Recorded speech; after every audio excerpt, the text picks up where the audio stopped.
have a little bit of better spool, and hopefully, as you can see, when the oil gets deposited, it goes inside the pan. You also want it preferably at the highest point of the pan.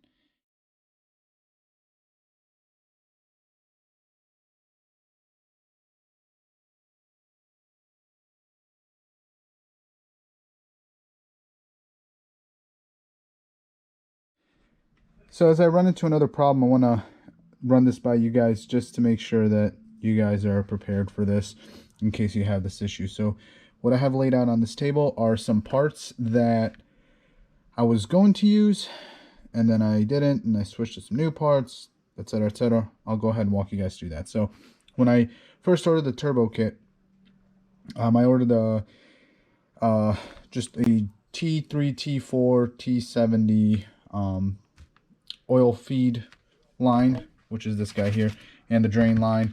And the plan was to go ahead and run the line from here, from the motor, and I was going to go ahead and use this plug here. They make a adapter, I guess you could call it, where you can adapt this plug to a, I think, a 1/8 NPT, and the plan was to run the oil from here up there. First issue that I ran into is this line was, while it's 41 inches, it's just shy of being able to do that. The other issue I ran into, which was a pretty big oversight on my part, is there's no 90-degree angle on this. So I could go ahead and put the male piece on here and then make a 90-degree angle and then run this out, but I don't want this to be sticking out super far up from the turbo this way. So I thought, go ahead and order a new oil feed line. By the way, this is what that fitting looks like, if I haven't showed it to you guys before. You can also use this fitting, fun fact, to screw it in back here, and you can do a remote oil pressure sensor, so you don't have to, if this thing ever goes out, you don't have to climb behind the manifold to put it on. So I don't know, I'm sure it'll come handy. I'll keep this around. It's like 10 bucks. So what I ended up doing was I ended up getting a 60-inch, I believe this one is, feed line with a 90-degree angle on it. Now I'm going to continue to use, where is it, this guy here, which came with the oil feed drain kit. I might drill that out because it just seems very, very small for a journal bearing turbo. But anyway, so I'm going to go ahead and use this. So this here threads onto that, so you have a 90-degree angle, comes off. However, I'm going to get my oil from down here. So this will come off, and I will put on a fitting here that I'm going to show you guys here in a second. But ultimately, the plan is to run the oil line from the top here, go from this by the side of the block, come up, run it behind, and then over to the turbo. So this is what this looks like. So this block here is the block I'm talking about. Gets bolted on. Then you have one hole, two holes. The one with two holes ended up being like a 2-day shipping, so I ended up getting the one with two holes. I'm just gonna plug another one that I got. Plug the other hole with a plug that I got with the original install kit. This guy. It does come with these little plugs here, but I wanted something with a hex head that I could put a rubber O-ring on or whatever. But anyway, to run this, you need one of these guys, and it is called a straight 4AN flare to 1/8 NPT. So this side here goes in here, and then this side here goes in here. So the line runs, it's going to line up pretty good, but the line runs straight up from this guy, gets fresh filtered oil, and it'll go right to the turbo. Now, you can get these things, and these things are called LS oil port adapter. You can get them from several different places. I ended up going with the cheapest one. just because it happened to have the fastest shipping, but it was also cheaper, so why not? However, there's a price to pay for that, right? So if you take a look inside, I'm definitely gonna have to do some cleaning up because you don't want that obstructing your oil flow or getting into the turbo. So do a little bit of cleanup on that guy, install that. I'm gonna go ahead and plug one of those holes. A couple other things you're gonna need with a C6 oil pan. So if you look at the C6 oil pan, it has a drain plug here. You have your oil filter here, but then it also has a spot for what is a low oil sensor, which my truck does not have. If your car does have it, you're probably not going to run into this issue. However, if you don't have it, you're going to want a M20-1.5 oil drain plug. Now, if you search for, I don't know, like a C6 oil pan block off plug or something like that, some of these things come up for like, I don't know, 15, 20, 30 bucks. They're pretty expensive.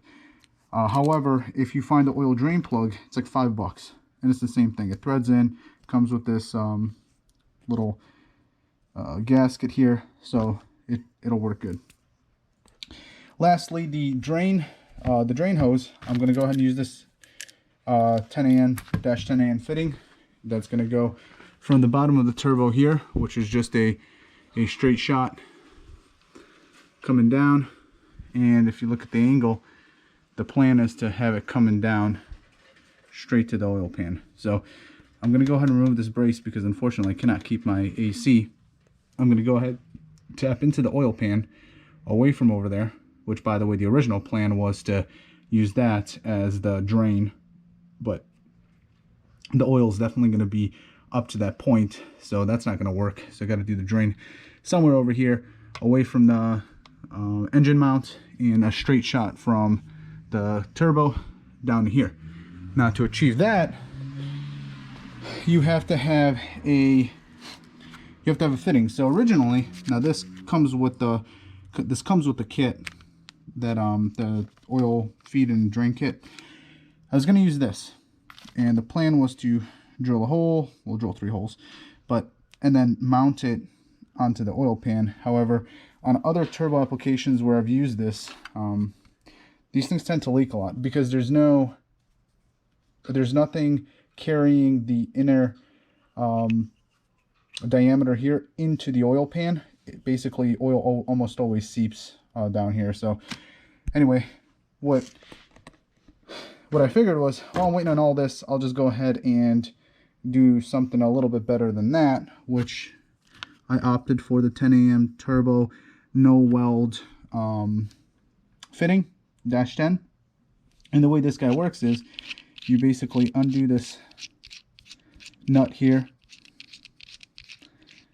Oh my gosh. Okay, so you weld, or you drill a hole the size of this into the side of your oil pan.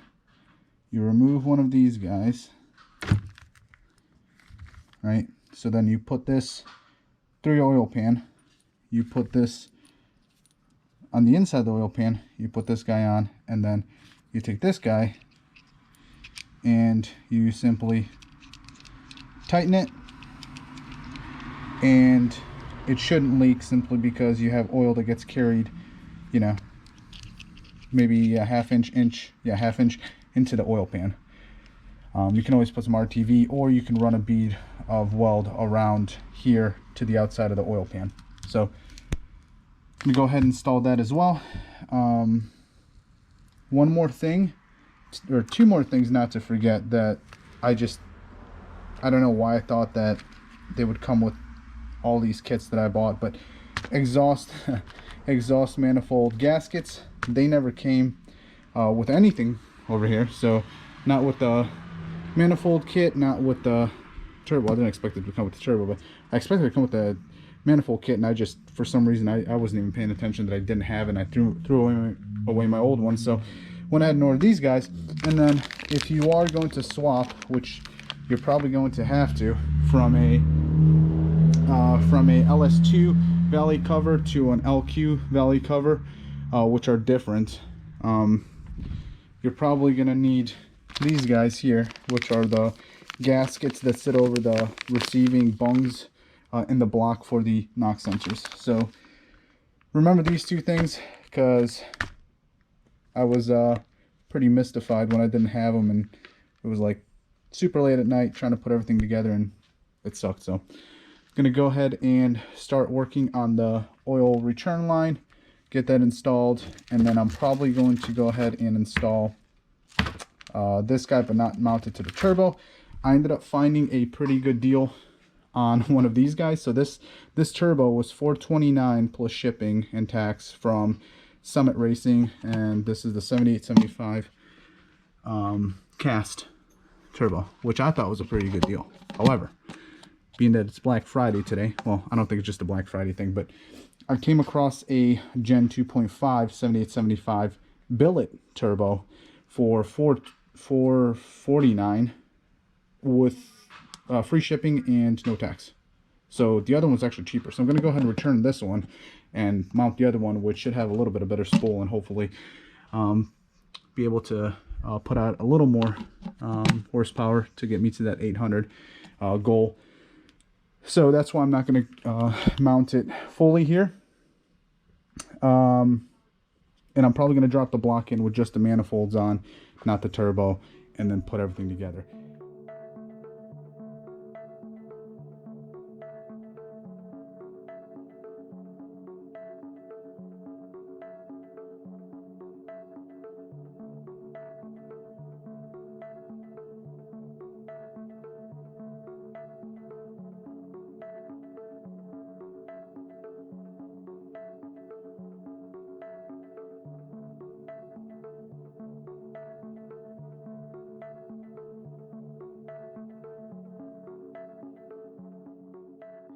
Alright, so here's the finished product after I went ahead and drilled the hole here.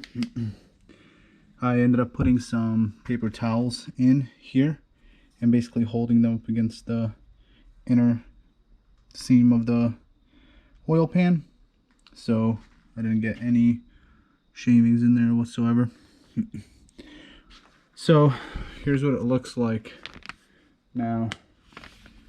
You have this guy here. Go ahead and take one of these guys, put it on, put it in. As you can see, fits pretty snug in there. And then the other guy goes on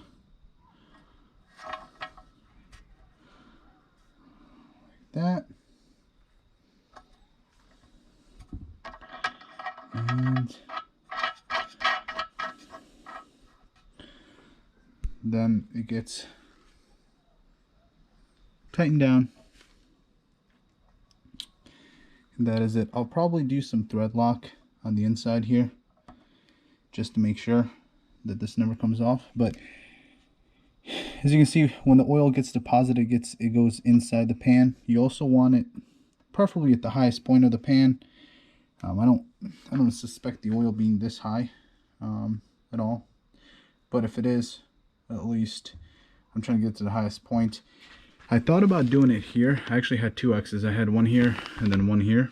The difficulty with this guy was if you matched the top of that circle perfectly to the top here, a little edge was hanging off down here. So my fear was I'll do all this work and then I got some oil seeping out here. And then when you look at it, it's at the same height. So hopefully this will do. Should be out of the way from the engine mount, and should be able to go ahead and start placing the oil pan back on over there and start putting this thing into the car.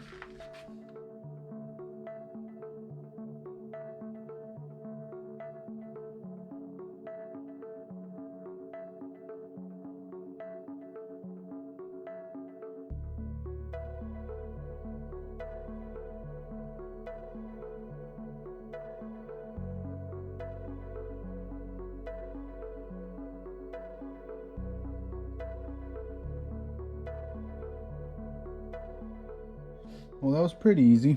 I went ahead and installed a 90 here. I want to make sure that the clearance for the engine mount is as good as possible. Should be okay. Should be able to slide through here.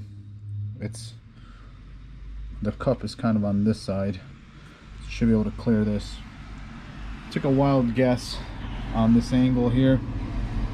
If I have to make any more clearance here for pulleys and what have you, I can always do that. I can always add a different angle here, shorten this up a little bit if necessary. It's not that difficult to take this thing apart and remake the line. So for right now, I think I'm going to stick with this.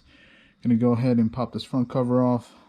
I think I'm going to go ahead and replace that seal, and then flip the engine over. I'm going to go ahead and put the harmonic balancer on, torque this down, and then put some RTV, and then torque down the oil pan, and that should be it for the engine. I'm gonna put the crank sensor in. Oh, I also have to tap the block for the NOx sensors as well, so gotta do that, but almost there.